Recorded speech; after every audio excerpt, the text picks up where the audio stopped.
NDA శాసనసభ నాయకుడిగా ఎన్నుకున్నందుకు మనస్ఫూర్తిగా అందరికీ నమస్కారాలు తెలియజేస్తున్నా, అభినందనలు తెలియజేస్తున్నా, ధన్యవాదాలు.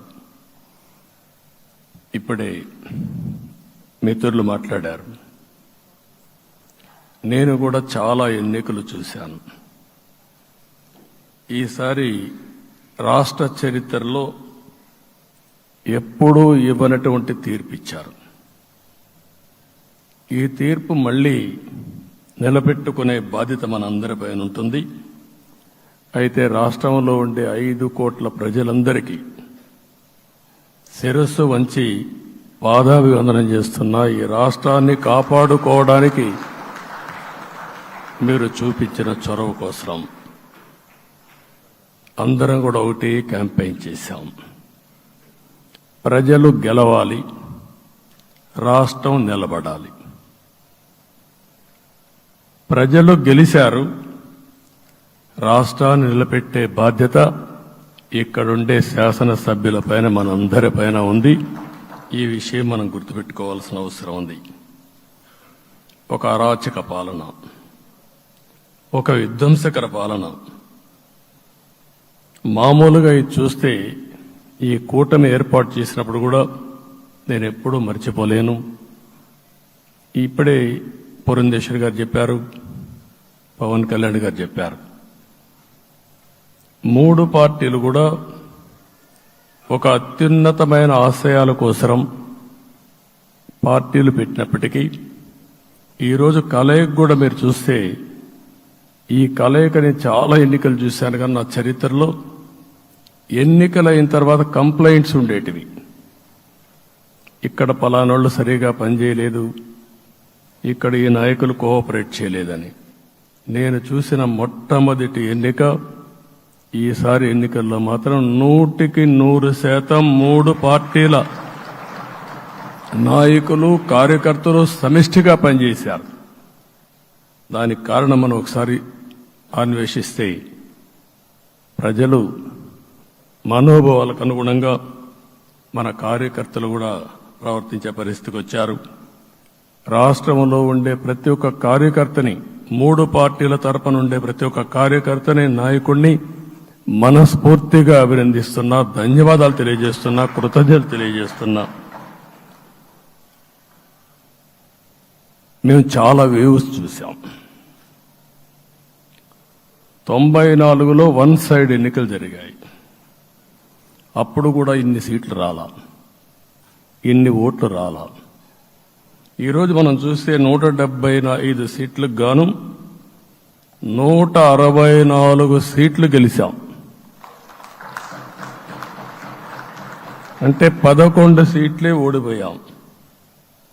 అంటే స్ట్రైకింగ్ రేట్ 93%.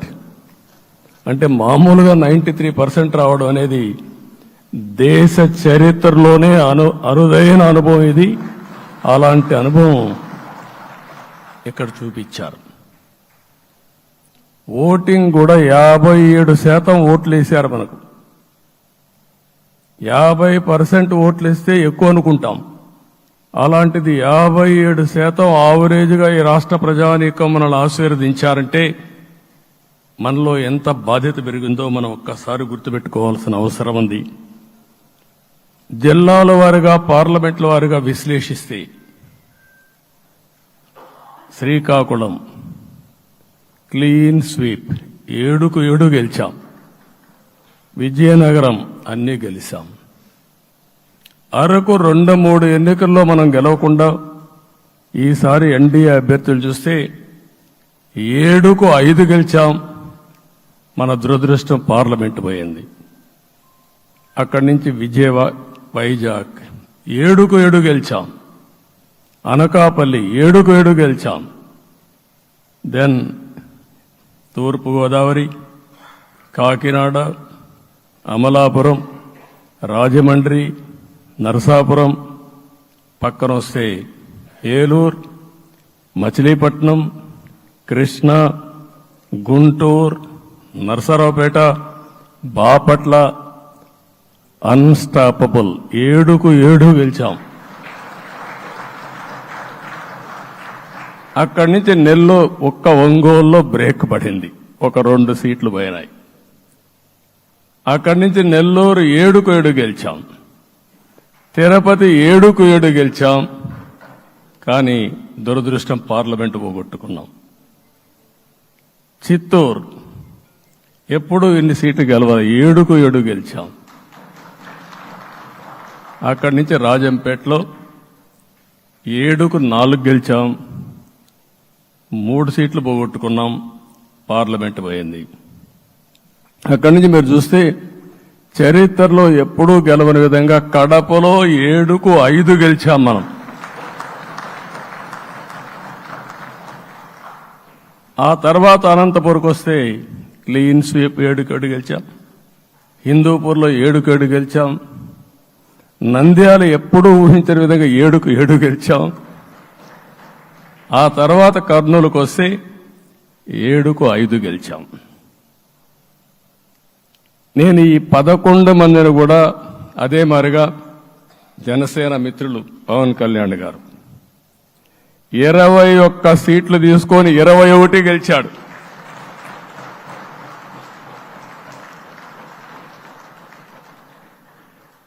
బీజేపీ 10 సీట్లు తీసుకుంటే 10 గెలిచారు, 8 గెలిచారు. అంటే 10కి 8 గెలవడం అనేది ఒక చరిత్ర. ఆ 2 సీట్లు కూడా కొన్ని ప్రత్యేకమైన కారణాల వల్ల ఓడిపోయాం తప్ప ఇంకోటి కాదు. అంటే ఇక్కడ ఒక లెసన్ మనందరికీ అర్థమైంది ఏంటంటే, అభ్యర్థులు గట్టిగా నిలబడుకున్న ప్రతి ఒక్క చోట ప్రజలు మనల్ని ఆశీర్వదించారు, గెలిపించారు. ఇదే ఈ యొక్క ఎన్నికల్లో మనందరం గుర్తుపెట్టుకోవాల్సిన ఒక ప్రత్యేకమైన విషయం. నేను చాలాసార్లు ఎన్నికలైన తర్వాత సమీక్షలు చేసుకున్నాం, కానీ ఇలాంటి విజయం, ఎలాంటి సాటిస్ఫాక్షన్ ఎప్పుడూ లేదు. దీనికి కారణం ప్రజలు మన మీద నమ్మకం పెట్టుకున్నారు. పార్లమెంట్ ఎన్నికల్లో కాదు, అసెంబ్లీ ఎన్నికల్లో చూస్తే 95,000 ఓట్ల మెజారిటీతో గెలిపించారు. గాజువాక 95,000 ఓట్ల మెజారిటీతో గెలిపించారు. ఈ విషయాలు నేను పవన్ కళ్యాణ్ గారు ఢిల్లీకి వెళ్ళినప్పుడు, పురంధేశ్వరి గారు వచ్చినప్పుడు,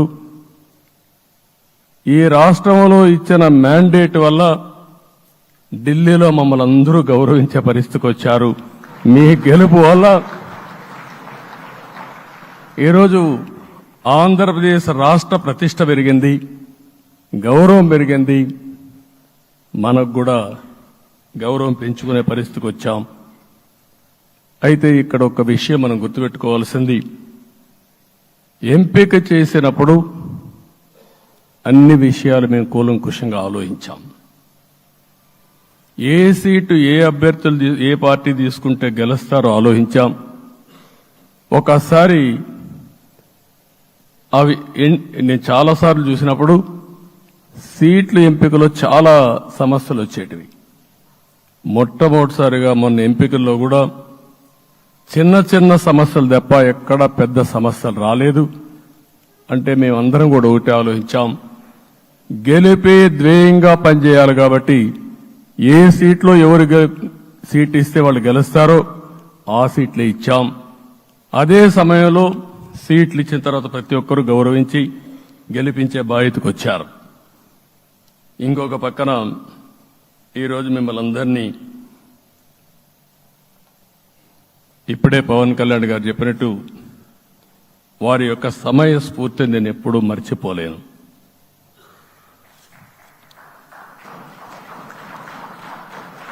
మొట్టమొదటిసారిగా నేను జైల్లో ఉన్నప్పుడు వచ్చాడు.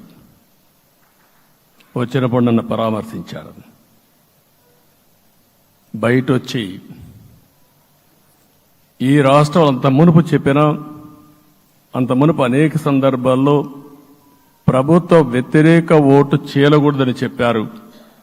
కానీ నన్ను చూసి బయటికి వెళ్ళిన తర్వాత ఈరోజు తెలుగుదేశం జనసేన పొత్తు పెట్టుకుంటున్నామని చెప్పిన మొదటి వ్యక్తి పవన్ కళ్యాణ్ గారు. అప్పటికే బీజేపీతో పొత్తుంది.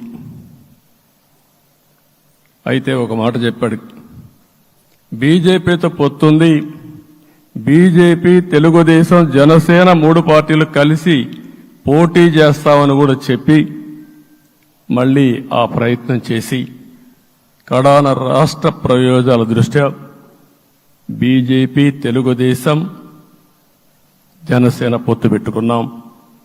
మనస్ఫూర్తిగా ఆయన అభినందిస్తున్నా. ఆ రోజటి నుంచి ఎలాంటి పొరపచ్చాలు లేకుండా కలిసి పనిచేశారు.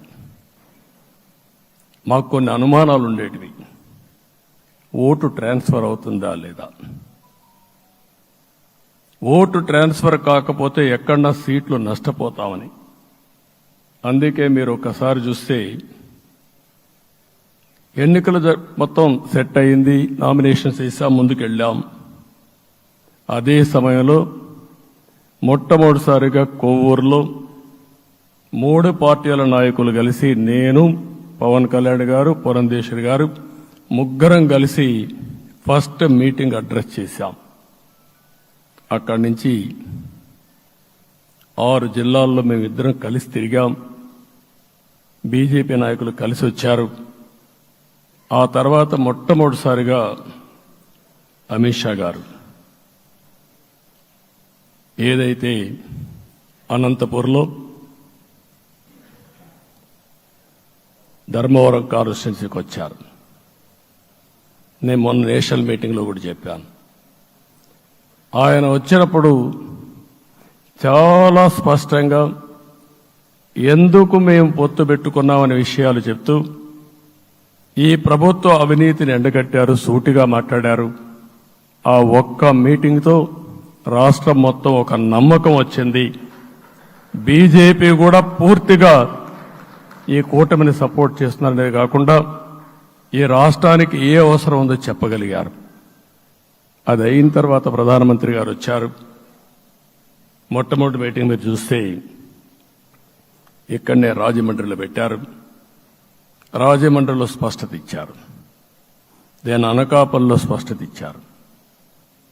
తర్వాత రాజంపేటలో మాట్లాడుతూ చాలా క్లియర్గా చెప్పారు. ఇదే విజయవాడకు వచ్చినప్పుడు రోడ్ షో పెడితే నా జీవితంలో ఎప్పుడూ చూడలేదు, ప్రధానమంత్రి గారు కూడా అదే చెప్పారు, బ్రహ్మాండమైన రోడ్ షో విజయవాడలో జరిగిందని ప్రధానమంత్రి గారు కూడా అభినందించే పరిస్థితికి వచ్చారు. ఇవన్నీ కలయికే మన విజయం. ఈ విషయం మనం గుర్తుపెట్టుకోవాల్సిన అవసరం ఉంది. మీరు కష్టపడ్డారు. నేను చాలా ఎన్నికల్లో చూశాను. అందరూ అభ్యర్థులు కూడా ఈ ఎన్నికల్లో కష్టపడిన విధానం కానీ ఇంత కష్టం నేను ఎప్పుడూ చూడలేదు. ఒక్క మాటలో చెప్పాలంటే ప్రతి ఒక్కరూ మనసు పెట్టి పనిచేశారు. అందుకే ఈ గెలుపు వచ్చిందని చెప్పి కూడా నేను మీకు తెలియజేస్తున్నా. మీ అందరి సహకారంతో రేపు ప్రమాణ స్వీకారం చేస్తున్నాను. దానికి మీ అందరికీ ధన్యవాదాలు. రేపు ప్రమాణ స్వీకారానికి నరేంద్ర మోడీ గారు ప్రధానమంత్రిగా వారు వస్తున్నారు. అదే మరిగా ఎన్డీఏ నాయకులు వస్తున్నారు. ఇది ఒక అరుదైన అనుభవం. అంటే నేను 4వసారి ముఖ్యమంత్రిగా ప్రమాణ స్వీకారం చేస్తున్నాను కానీ ఈసారి దీనికి ఉండే ప్రాధాన్యత, ప్రజలు మన మీద పెట్టుకున్న నమ్మకం, నష్టపోయారు, ఇబ్బందులు పడ్డారు, మన మీద హోప్ పెట్టుకున్నారు. తిరిగి నేను ఒక్కడినే చేసే కార్యక్రమం కాదు. అందరం సమిష్టిగా మళ్లీ ప్రజలకు రుణం తీర్చుకునే సమయం ఆసన్నమైంది. దానికి ఈ రాష్ట్రానికి పూర్తిగా కేంద్ర సహకారం అవసరం. నిన్న పోయినప్పుడు కూడా నేను చాలా స్పష్టంగా కేంద్ర నాయకత్వాన్ని కోరాను. అటు అమిత్ షా గారిని, అదే మరి ప్రధానమంత్రి గారిని అందరినీ కోరాం. పూర్తిగా సహకరిస్తామని వారు హామీ ఇచ్చారు. దానికి మనందరి తరపున కేంద్రంలో ఉండే ప్రధానమంత్రి నరేంద్ర మోడీ గారిని, అదే మరి అమిత్ షా గారిని, కేంద్ర నాయకత్వాన్ని, అదే మరిగా బీజేపీ దేశ అధ్యక్షుడైనటువంటి నేషనల్ ప్రెసిడెంట్ గారి నడ్డా గారిని మనస్ఫూర్తిగా అభినందిస్తున్నానని చెప్పి కూడా నేను మీకు తెలియజేస్తున్నాను. ఈరోజు 40 సంవత్సరాలుగా రాజకీయాల్లో ఉన్నాను. నేను ఎప్పుడు కూడా రాగద్వేషాలకు అతీతంగా రాజ్యాంగంలో ఏదైతే మనం ప్రమాణం చేస్తామో రాజ్యాంగాన్ని అనుసరించి అదే విధంగా పనిచేశాను. మళ్ళీ ఈరోజు మీ అందరికీ హామీ ఇస్తున్నాం. నాకు అలవాటు ప్రజల కోసం కష్టపడడం, అవిశ్రాంతంగా పనిచేయడం, పోరాటాలు మాత్రమే నాకు తెలుసు. ప్రజాహితం మాత్రం తెలుసు. తప్పకుండా దాన్ని నిలబెట్టుకుంటా. ఇన్ని దశాబ్దాలుగా కూడా ప్రతి అడుగు కూడా మీరు ఒకసారి చూస్తే ప్రతి ఆలోచన, తపన అన్నీ కూడా ప్రజల కోసమే చేశాం. ఈరోజు మనకిచ్చింది ప్రజల అధికారం కాదు. ఇది ఒక పవిత్రమైన అత్యున్నతమైన బాధ్యత మనకు అప్పచెప్పారు. ఈ విషయం అనుక్షణం ప్రతి ఒక్కరూ మనం గుర్తుపెట్టుకోవాల్సిన అవసరం ఉంది. నేను 14 సంవత్సరాలు దగ్గర ముఖ్యమంత్రిగా ఉన్నాను. 15 సంవత్సరాలు ప్రతిపక్ష నాయకుడిగా పనిచేశాను. ఎన్నో సవాళ్లు చూశాను, ఎన్నో సంక్షోభాలు చూశాను. ప్రతి ఒక్క సంక్షోభాన్ని ఒక అవకాశంగా మలుచుకుని ముందుకు పోయాం. ఈరోజు కూడా మీకు అందరికీ ఈరోజు రాష్ట్రంలో మనం చూస్తే చాలా సమస్యలున్నాయి. నా అనుభవాన్ని మొత్తం తీసుకుని పూర్తిగా మీ అందరి సహకారంతో, మిత్రులు పవన్ కళ్యాణ్ గారి సహకారంతో పేద ప్రజల జీవితాలను మార్చడానికి అనునిత్యం ఆలోచిద్దాం. అది చేసి మన నిజాయితీని, మన కృతజ్ఞతని ప్రజలకు తెలియజేద్దాం. అందుకని ఇంకొక పక్క మీరు ఆలోచిస్తే రాష్ట్రం పూర్తిగా శిథిలమైపోయింది. దెబ్బతినని వర్గం అంటూ లేదు. అందుకనే ఓసారి ఆశ్చర్యం కూడా వేస్తుంది. ఈ రాష్ట్రం నుంచి కూలి పనుల కోసం వేరే రాష్ట్రాలకు వెళ్లిన వ్యక్తులు సొంత డబ్బులు పెట్టుకుని వాళ్ళ యొక్క ఫుడ్ కూడా పాకెట్స్ తయారు చేసుకుని వచ్చి ఓటేసి మళ్లీ వెళ్లారు.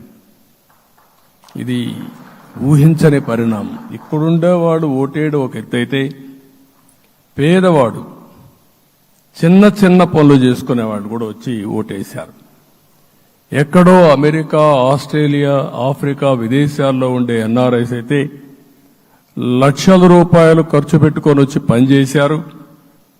లక్షల రూపాయలు ఖర్చు పెట్టుకొని వచ్చి మనకు ఓటేశారు. నా జీవితంలో ఎన్నోసార్లు ఎన్నికలు చూశాను, కానీ ఈసారి ఒక బాధ్యతతో ఓటర్స్ ప్రవర్తించిన తీరు శాశ్వతంగా తెలుగు జాతి చరిత్రలో మిగిలిపోతుంది. అది ఈరోజు జరిగిన విషయం మనం గుర్తుపెట్టుకోవాలి. మనందరం ఒకటే గుర్తుపెట్టుకోవాల్సిన అవసరం ఉంది. ఏ అహంకారంతో విర్రవీగిపోయారో ఆ అహంకారం కూలిపోయింది. ఎన్నోసార్లు మనం చెప్పాం, ఏ వ్యక్తికి పదవొస్తే వినయం కూడా అవసరం. పదవొచ్చిందని విర్రవీగిపోయి రేపనేది లేకుండా ఉంటుందనుకుంటే మాత్రం ఇదే జరిగే పరిస్థితి వస్తుంది. అయితే మీ అందరినీ నేను కోరేది ఒకటే, ఇవన్నీ ఒక కేస్ స్టడీగా మీరందరం స్టడీ చేసుకోవాల్సిన అవసరం ఉంది. ప్రజలు బూతులు మాట్లాడే నేతల్ని, అరాచక శక్తుల్ని, అవినీతి పరుల్ని చూశారు. పాలకులంటే ఎలా ఉండాలో చూశారు. ఈ 5 సంవత్సరాల్లో పాలకుడు ఎలాంటి వాడు వచ్చి అర్హత లేని వ్యక్తి ఏ విధంగా ఉన్నాడో చూశారంటే, ఈరోజు ఇచ్చిన తీర్పు ఈ 5 ఏళ్లు పరిపాలించినటువంటి వ్యక్తి యొక్క ప్రవర్తన చూసిన తర్వాత ఇలాంటి వ్యక్తి పాలనకు పనికిరాడనే ఉద్దేశంతో ఓట్లు చేసే పరిస్థితికి వచ్చారు. ఇది నా ఉద్దేశ ప్రకారం ఒక కేస్ స్టడీ అవుతుంది, మనందరం కానీ జాగ్రత్తగా ఆలోచిస్తే. కానీ మనం కూడా అదే విధంగా కక్ష తీర్చుకోవాలి అని కానీ మనం ముందుకు పోతే మనకు కూడా సమస్య వస్తుంది. అదే సమయంలో ఒకటే చెప్తున్నా, తప్పు చేసిన వాడిని క్షమించి పూర్తిగా వదిలిపెడితే కూడా మళ్ళా అలవాటుగా మారుతుంది. తప్పు చేసిన వాళ్లకు శిక్ష పడవలసిన అవసరం ఉంది, చట్టపరంగా శిక్షించాల్సిన అవసరం ఉంది. అదే సమయంలో విధ్వంస రాజకీయాలు, కక్షా రాజకీయాలు కాకుండా ఇవన్నిటిని ప్రక్షాళన చేయాల్సిన అవసరం ఉందని చెప్పి కూడా నేను మీకు తెలియజేస్తున్నా. ఇంకొక పక్క 5 ఏళ్లలో ఎన్నో సంవత్సరాలు చూశాను కానీ కార్యకర్తలపైన దాడులు, హింసా రాజకీయాలు, అక్రమ కేసులు, వేధింపులు, కడాన సోషల్ యాక్టివిస్టులు కూడా ఇష్టానుసారంగా కేసులు పెట్టి హెరాస్ చేస్తే నిద్రపోకుండా వాళ్ళు కాపాడుకున్నాం. ఇంకొక పక్కన అన్ని పార్టీలకు 3 పార్టీలకు అనుభవం ఉంది. ఈరోజు మీరు చూస్తే ప్రాణాలు తీస్తూ అరాచకంగా ప్రవర్తిస్తూ తెలుగుదేశం పార్టీలో ఒక ఉదాహరణ చూసినప్పుడు అన్ని పార్టీలకు వర్తిస్తుంది. ఏదైతే మన పార్టీకి వ్యతిరేకంగా నేను ఆ పేర్లు చెప్పకూడదు కాబట్టి చెప్పలేదు కానీ స్లోగన్ ఏమంటే కడాన మెడ మీద కత్తున్న జై తెలుగుదేశం అంటూ ప్రాణాలు వదిలిపెట్టే పరిస్థితికి వచ్చారు. ఇది ఊహించని పరిణామాలు ఇవన్నీ.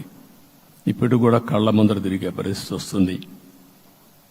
అందుకే ఈరోజు మనందరం కూడా ఇవన్నీ గుర్తుపెట్టుకుని, నాకు జరిగిన అవమానాలు చూశారు. నేను అందుకే మా కుటుంబానికి జరిగిన అవమానంతో నేను కూడా భరించలేక బయట వచ్చినప్పుడు ఒకటే శపథం చేసి వచ్చాను.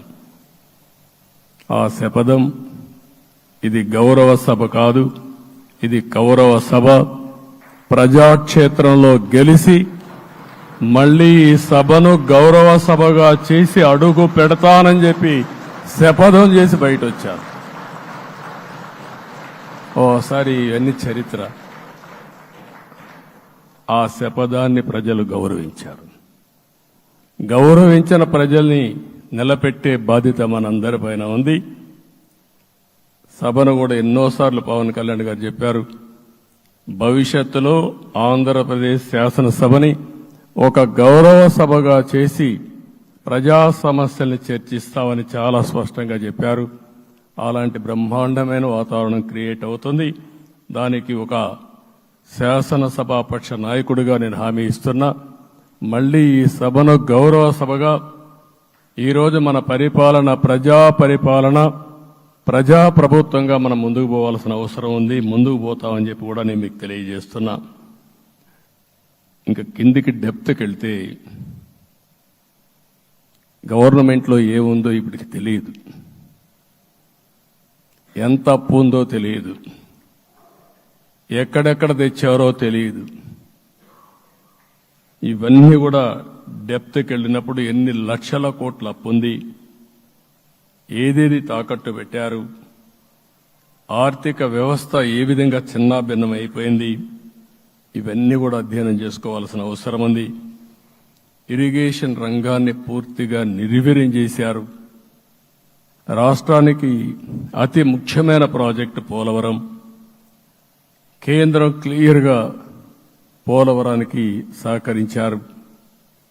నాకిప్పుడు కూడా జ్ఞాపకం ఉంది, 2014 కంటే ముందు నేను ముఖ్యమంత్రి అయ్యాను, ఎంపికయ్యాను, ఢిల్లీకి వెళ్ళాను. ఢిల్లీకి వెళ్ళినప్పుడు 7 మండలాలు తెలంగాణలో ఉన్నాయి. పోలవరం ముంపుకు గురి అయ్యే 7 మండలాలు తెలంగాణలో ఉన్నాయి. ఆ 7 మండలాలు అక్కడుంటే జూన్ 2వ తారీఖున నోటిఫికేషన్ వస్తే ఆ తర్వాత తెలంగాణ అనుమతి ఉంటే తప్ప, పునరావాసానికి ఒప్పుకుంటే తప్ప మనం పోలవరం కట్టే పరిస్థితి లేదు. ఆ రోజు రాజ్నాథ్ సింగ్ గారు పార్టీ అధ్యక్షుడు. అదే మాదిరిగా ఆ రోజు వెంకయ్యనాయుడు గారు కూడా యాక్టివ్గా ఉన్నారు. నేను ఒకటే కోరాను, ప్రజలు నన్ను ఎంపిక చేసుకున్నారు, ఇక్కడ మనం ఎన్డీఏ వచ్చింది, ఈ ప్రాజెక్టు పూర్తి కావాలంటే ఆ 7 మండలాలు ఆంధ్రప్రదేశ్ రాష్ట్రానికి ఇస్తే తప్ప పూర్తి కాదు. మీరు 7 మండలాలు ఇవ్వకపోతే నేను ప్రమాణ స్వీకారం చేయను. నాకు ఈ పదవి వద్దని ఆ రోజు చాలా స్పష్టంగా చెప్పాను. ఇది ఎప్పుడు కూడా చరిత్రలో ఎప్పుడు జరగని విషయం. ఆ రోజు ప్రధానమంత్రి గారు నరేంద్ర మోడీ గారు ఇవన్నీ ఆలోచించి ఫస్ట్ క్యాబినెట్ మీటింగ్లో పెట్టి ఒక ఆర్డినెన్స్ ఇచ్చి ఆ 7 మండలాలు ఆంధ్రప్రదేశ్కి ఇచ్చి తర్వాత పార్లమెంట్ సమావేశాలు పెట్టుకున్నారంటే అది ఒక చరిత్ర. అంటే ఆ రోజు గాని కేంద్రంగాన 7 మండలాలు ఇవ్వకపోయుంటే పోలవరం ప్రాజెక్టు ప్రారంభమయ్యేది కాదు. అన్ని కష్టాలు పడి మళ్లీ డబ్బులన్నీ కోర్టులో ఉండే కేసులన్నీ విత్డ్రా చేయించి అన్నీ చేయించాం. 72% పనులు పూర్తి చేశాం. ఈరోజు మళ్లీ మొదటికొచ్చింది. డయాఫామ్ వాల్ పూర్తిగా కొట్టుకొని పరిస్థితికి వచ్చింది. డ్యామేజ్కి అయ్యే పరిస్థితి వచ్చింది. ఎక్కడుందో తెలియని పరిస్థితి. మళ్లీ కేంద్ర సహకారంతో రాష్ట్రానికి అతి ముఖ్యమైన ప్రాజెక్టు పోలవరం, దీన్ని పూర్తి చేసే బాధ్యత, దీన్ని పూర్తి చేసి నదుల అనుసంధానం చేసి మన అందరం ప్రతి ఒక్క ఎకరాకు నీళ్లు ఇవ్వగలిగితే దానికంటే బ్రహ్మాండమైన కార్యక్రమం ఏమీ ఉండదు. వ్యవసాయ రంగం స్టెబిలైజ్ అవుతుంది. ఇది సాధించడానికి అన్ని విధాలా కష్టపడతామని చెప్పి కూడా నేను మీకు తెలియజేస్తున్నాను. ఇంకొక పక్క వ్యవసాయ రంగం పూర్తిగా సంక్షోభంలో పడిపోయింది. రైతులు అప్పుల పాలయ్యారు. 5 ఏళ్లలో 9 సార్లు కరెంటు ఛార్జీలు పెంచారు. ఈ విధంగా ఇవన్నీ కూడా ఇంకొక పక్క మీరు చూస్తే అమరావతి 10 సంవత్సరాల తర్వాత మన రాజధాని ఏదంటే చెప్పుకోలేని పరిస్థితి. ఇప్పటికి కూడా మనకు గుర్తొచ్చేది ప్రజావేదిక విధ్వంసం. అలాంటి దుర్మార్గమైన కార్యక్రమాలు జరిగాయి. ఇవన్నీ కూడా గుర్తు చేసుకుంటూనే కక్షపూరిత రాజకీయాలు కాకుండా కన్స్ట్రక్టివ్ పాలిటిక్స్ కి మనం ముందుకు పోవాల్సిన అవసరం ఉంది. అందుకే ఈరోజు నేను ఒకటే మీ అందరికీ హామీ ఇస్తున్న, మీ ద్వారా ప్రజలందరికీ, మనది ప్రజాప్రభుత్వం. ఇకపైన మన ప్రభుత్వంలో ప్రజావేదికల కూల్చివేతలుండవు. 3 రాజధానులంటూ రాష్ట్ర భవిష్యత్తు ఆటలాడే పరిస్థితి ఉండదు. మన రాజధాని అమరావతి, అమరావతి రాజధాని. విశాఖపట్నం ఆర్థిక రాజధానిగా, ఒక ప్రత్యేకమైన సిటీగా, ఆధునికమైన నగరంగా తయారు చేసుకుందాం. దాన్ని ఎప్పుడు కూడా నేను కంబైన్డ్ ఆంధ్రప్రదేశ్ కూడా గుర్తుపెట్టుకున్నాను.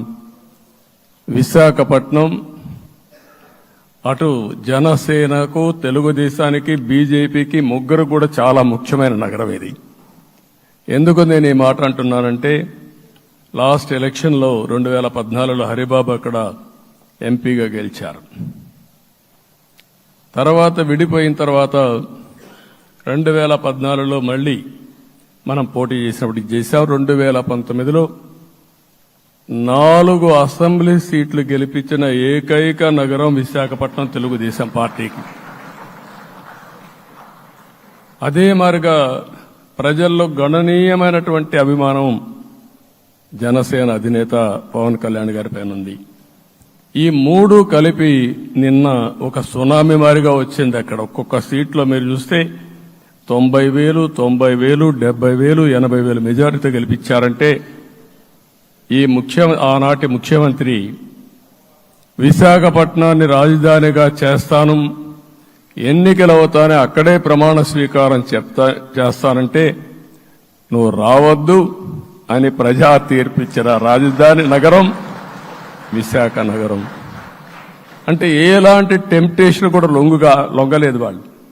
ఇది ఒక అనుభూతి. విశాఖపట్నాన్ని మర్చిపోయే సమస్య లేదు. తగిన గుర్తింపిస్తాం, అభివృద్ధి చేస్తాం. ఇంకొక పక్క కర్నూలుని కూడా ఇదే మారిగా చెప్పి కర్నూలుని జ్యుడిషియల్ క్యాపిటల్గా చేస్తామని కడాన ఏమీ చేయకుండా వదిలిపెట్టినటువంటి వ్యక్తి ఈరోజు మీరు ఒక్కసారి గుర్తుపెట్టుకోవాల్సింది, నేను చాలా ఎన్నికలు చూశాను కానీ రాయలసీమలో వన్ సైడ్ ఎన్నికలు జరిగాయి. బ్రహ్మాండంగా ఓట్లేశారు. ఓట్లేయడమే కాదు, ఊహించనటువంటి మెజార్టీస్ ఇచ్చారు. ఇది నేను కొంచెం భయపడ్డాను బిగినింగ్లో, కానీ ఊపు చూసిన తర్వాత మాత్రం అనిపించింది అందరూ ఎక్స్పెక్ట్ చేశారు రాయలసీమలో కొంచెం ఇబ్బంది ఉంటుందని. అలాంటి రాయలసీమ తిరుగుబాటు చేసే పరిస్థితికి వచ్చింది. దానికి కూడా మన అందరి మీద బాధ్యత ఉంది. కర్నూలుని అన్ని విధాలా అభివృద్ధి చేసే బాధ్యత Telugu Desam party, Janasena, BJP, NDA కూటమి తీసుకుంటామని కూడా హామీ ఇస్తున్నాను.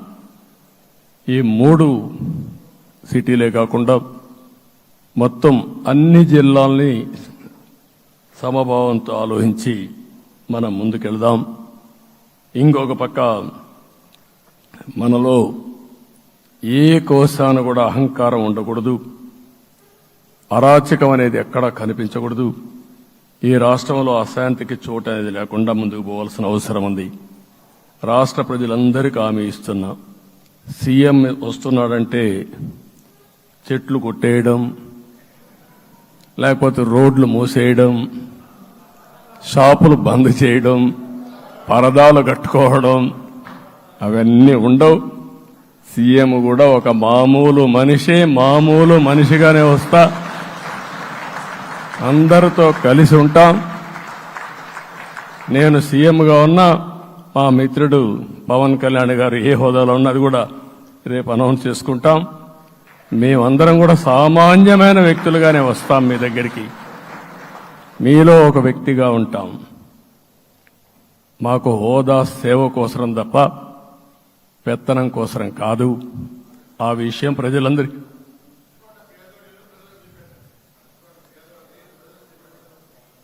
అవన్నీ చేస్తాం. ఇంకొక పక్కన నిన్న మొన్న నేను వస్తానంటా ఉంటే వాళ్ళకు కూడా తెలుసు కాబట్టి ఎన్డీఏ అభ్యర్థిగా అంటే శాసనసభ నాయకుడిగా ఎన్నుకుంటారనే ఉద్దేశంతో, ముఖ్యమంత్రి అవుతాను ఉద్దేశంతో రోడ్లన్నీ కూడా నిలిపేస్తాను. నేను ఒకటే చెప్పాను, మేము వచ్చినప్పుడు ఒక్క నిమిషం ఒక సిగ్నల్కి ఇంకొక సిగ్నల్కి కొద్దిగా గ్యాప్ పెట్టుకోండి. అవసరమైతే ఒక 5 నిమిషాలు లేట్ అయినా మాకు పర్వాలేదు, కానీ ప్రజలు ఎవ్వరికీ ఇన్కన్వీనియన్స్ కలగకూడదని చాలా స్పష్టంగా ఆదేశాలు ఇచ్చాం.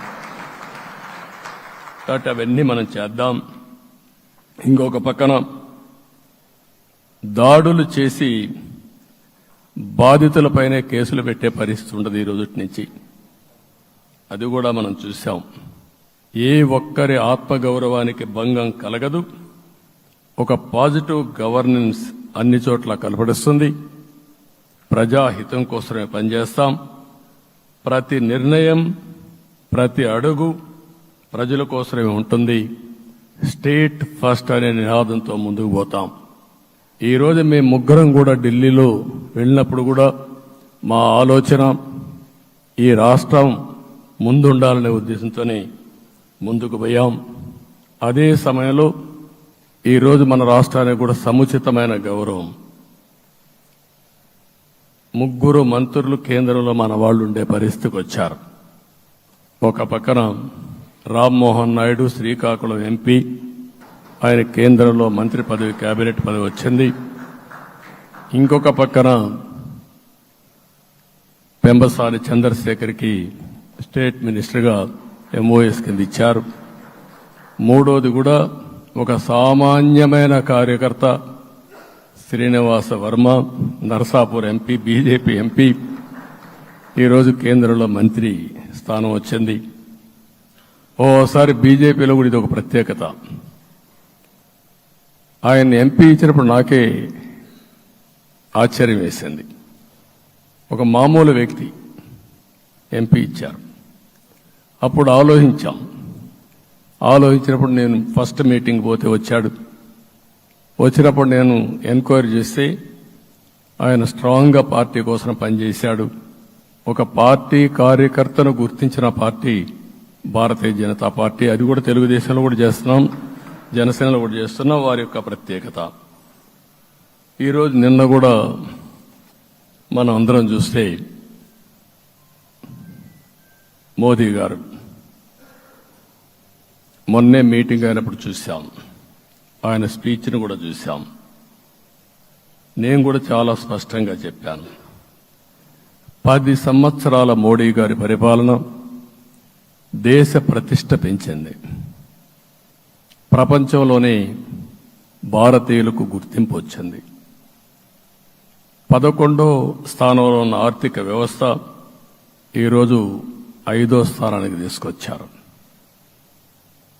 ఇంకొక పక్కన ఎన్డీఏ 3.0 ఈ పరిపాలన 5 ఏళ్లలో 5వ స్థానం నుంచి 3వ ఆర్థిక అతిపెద్ద దేశంగా భారతదేశం ఎమర్జ్ కాబోతుంది. ఇది మన దేశానికి గర్వకారణం. ఇంకొక పక్కన ఆయన కల వికసిత్ భారత్ 2047, మనందరి కల వికసిత్ ఆంధ్రప్రదేశ్. ఇది మనందరం ఒక కలగా పెట్టుకొని ముందుకు పోవాల్సిన అవసరం ఉంది. అదే సమయంలో మనందరి ఆలోచన పేదరికం లేని సమాజం, zero poverty nation, zero poverty state, zero poverty నియోజకవర్గం. ఇది ఎన్టీ రామారావు గారి కళ. ఆయన చాలాసార్లు నేను మొన్న కూడా చెప్పాను, ఒకప్పుడు కమ్యూనిజం, క్యాపిటలిజం, సోషలిజం ఇది ఆర్థిక సంస్కరణ రాని ముందు ప్రతి ఒక్కరిని అడిగే విధానం. ఎవరిని అడిగినా మీరు ఏ సైడ్ ఉంటారని అడిగేవాళ్ళు. అలాంటి సమయంలో ఎన్టీ రామారావు గారిని మీరు ఏ ఇజాన్ని నమ్ముతారో చెప్పమంటే, నాకు ఈ ఇజాల గురించి తెలియదు, నాకు తెలిసింది ఒకే ఒక ఇజం, అది హ్యూమనిజం అని చెప్పిన ఏకైక నాయకుడు భారతదేశంలో ఎన్టీ రామారావు గారు. ఆయన ఆ రోజు చెప్పింది పేదరికం లేని సమాజాన్ని సృష్టించాలని, పేదవాళ్లే దేవుళ్ళు, సమాజమే దేవాలయం అని చెప్పిన వ్యక్తి. ఆ కళని సాధికారం చేద్దాం. అదే నేను నిన్న చెప్పినప్పుడు కూడా, ఈ దేశం అభివృద్ధి కావడంలో ఎలాంటి అనుమానం లేదు. కానీ ఆ అభివృద్ధి ఫలితాలు పేదవాళ్లకు తీసుకుపోవడంలో కాన్షియస్ ప్రజా నిర్ణయాలు తీసుకోవాలి, పబ్లిక్ పాలసీ తీసుకోవాలి. దానికి మన రాష్ట్రం నాంది పలికి కేంద్రానికి కూడా ఒక ఆదర్శంగా మనం నిరూపించుకుందాం. దానికి మీరందరూ కూడా మీ స్థాయిల్లో మీరు చేయాల్సిందిగా నేను కోరుకుంటూ ఈరోజు ప్రజలందరికీ విజ్ఞప్తి చేస్తున్నాం. మీరు ఓట్లేశారు, మమ్మల్ని గెలిపించారు, మీరు గెలిచారు, మీ పని అయిపోలేదు. కానీ మమ్మల్ని అనునిత్యం ఆశీర్వదించుతూ నడిపించే బాధ్యత ప్రజల్ని తీసుకోమని పూర్తిగా కోరుకుంటున్నాం. ప్రజాస్వామ్యంలో ఎప్పుడు కూడా ఓట్లేసి బాధ్యత లేకుండా ఉండేవాళ్లు, కావాల్సింది అడిగేవాళ్లు. నిన్న ఎన్నికల్లో చాలా మందిని చూశాను. ఫస్ట్ టైం పోలింగ్ ప్రారంభం అవుతానే అరాకొర వచ్చేవాళ్ళు. పోలింగ్ స్టేషన్లో కూడా మనుషులు ఉండేవాళ్ళు కాదు. కొంతమంది మధ్య తరగతి అబవ్ ఉండేవాళ్ళైతే ఎప్పుడో మధ్యాహ్నం పైన పోదామని ఇంట్లో లీజర్గా పడుకునేవాళ్ళు. మధ్యాహ్నం పైన కూడా ఖాళీగా ఉంటే వచ్చేవాళ్ళు. ఎండలు ఎక్కువ ఉంటే కొంతమంది అవాయిడ్ చేసేవాళ్ళు. అందుకే మొన్న ఎన్నికల్లో మీరు చూస్తే ఫస్ట్ అవర్లో ప్రతి ఒక్క పోలింగ్ స్టేషన్ ఫుల్గా క్యూలు ఉన్నాయి. ఆ క్యూలు కంటిన్యూ అయింది. మీరు చూస్తే రాత్రి 2 గంటల వరకు క్యూలో నిలబడుకొని ఓట్లు వేశారంటే వాళ్ళ బాధ్యత వాళ్ళు నెరవేర్చారు. దానికి మనం అందరం గుర్తుపెట్టుకొని ఏ విధంగా చేయాలనో మనం కూడా చేయాల్సిన అవసరం ఉంది. ప్రజలందరికీ విజ్ఞప్తి చేస్తున్నా, మమ్మల్ని నడిపించండి. ఎక్కడైనా మేము తప్పు చేస్తే చెప్పే విధానం కూడా ఎస్టాబ్లిష్ చేస్తాం. ఎప్పటికప్పుడు ఫీడ్బ్యాక్ ఇవ్వండి. ఫైనల్గా కలిసి సాగుదాం, రాష్ట్రాన్ని పునర్నిర్మాణం చేద్దాం. నా జీవితంలో నేను చాలా చూశానుగా నాకు ఒకటే కోరిక, భారతదేశం ప్రపంచ దేశాల్లో నెంబర్ 1 దేశంగా తయారు కావాలి, అవుతుంది, దాంట్లో అనుమానం లేదు. 2047కి ప్రపంచంలో భారతదేశం మొదటి స్థానం బాగా పనిచేసుకుంటే, లేకపోతే 2వ స్థానంలో మనం ఉంటాం. అదే సమయంలో ప్రపంచం మొత్తం భారతీయులు నెంబర్ 1 స్థానంలో ఉంటారు. అది నరేంద్ర మోడీ గారి కల. అది డెఫినెట్ గా జయప్రదం అవుతుందని నేను ప్రగాఢంగా విశ్వసిస్తున్నా. ఇందులో నా స్వార్థం కూడా ఉంది. తెలుగు జాతి ప్రపంచంలోనే నెంబర్ 1గా ఉండాలనేది మన కోరిక. ఇప్పటికీ మీరు చూస్తే హైయెస్ట్ పర్ క్యాపిటా ఇన్కమ్ ప్రపంచంలో ఏ దేశంలోకి వెళ్ళా భారతీయులు సంపాదిస్తున్నారు. అందులో అగ్రస్థానంలో తెలుగు వాళ్ళు ఉన్నారు. అదే సమయంలో ఈ రాష్ట్రాన్ని నెంబర్ 1గా చేయాలనే సంకల్పం మనందరికీ ఉండాల్సిన అవసరం ఉంది. ఇది అసాధ్యం కాదు. ఈ రోజు ఉండే పరిస్థితిని సవరిస్తూనే మళ్లీ నిర్మాణాత్మకంగా వెళ్తే ఒక నిర్దిష్టమైన సమయం ప్రకారం ఆంధ్రప్రదేశ్ రాష్ట్రాన్ని నెంబర్ 1 చేసుకునే అవకాశం ఉంటుంది. అదే సమయంలో జీరో పావర్టీ. మన ఆలోచనలన్నీ కూడా ఒకటే మీరు ఆలోచించుకోవాలి. ఎవరైతే పేదవాళ్ళు ఉన్నారో, పేదవాళ్ళలో నిరుపేదలు ఉన్నారో దానిపైన దృష్టి పెట్టాలి. దీనికి కూడా ఒక కార్యక్రమాన్ని మనం తీసుకుంటా అని చెప్పి తెలియజేసుకుంటూ మరొకసారి ఇది ఒక అరుదైన అనుభవం. నా జీవితంలో మరిచిపోలేనటువంటి ఘట్టం. దీనికి మిమ్మల్ని అందరినీ ఎన్డీఏ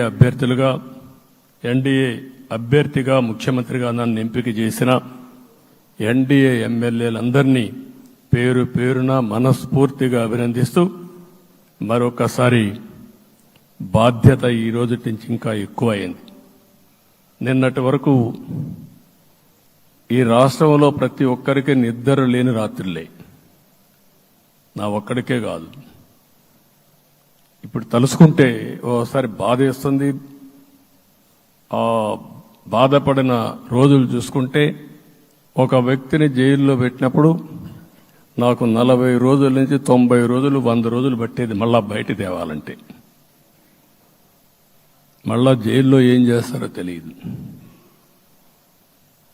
అక్కడి నుంచి ఇంకా ప్రెషర్ మౌంటప్ చేసుకుంటూ వచ్చాం.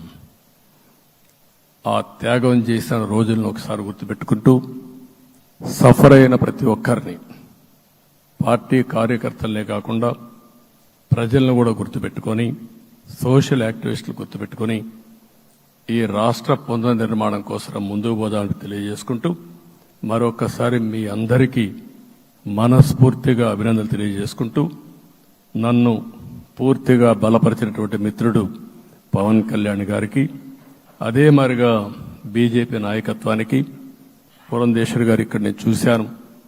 మేమిద్దరం, వారు ఎంపీ అభ్యర్థిగా ఉన్నప్పటికీ ఎప్పుడో కంప్లైంట్ చేసినా లేకుంటే కోఆర్డినేషన్ ప్రాబ్లం వచ్చినా ఇమీడియట్గా స్పందించి వారు కూడా కోఆర్డినేట్ చేశారు. అందరూ కూడా ఎక్కడా పొరపచ్చాలు లేకుండా మనస్ఫూర్తిగా చేశాం కాబట్టి ఈ గెలుపు సాధ్యమైంది. ఈ గెలుపుకు సహకరించిన ప్రతి ఒక్క నాయకుడికి, ప్రతి ఒక్క పార్టీకి, ప్రతి ఒక్క కార్యకర్తకి, ప్రజలందరికీ కూడా పేరు పేరున మనస్ఫూర్తిగా నమస్కారాలు తెలియజేసుకుంటూ మీ అందరి దగ్గర సెలవు తీసుకుంటున్నాను.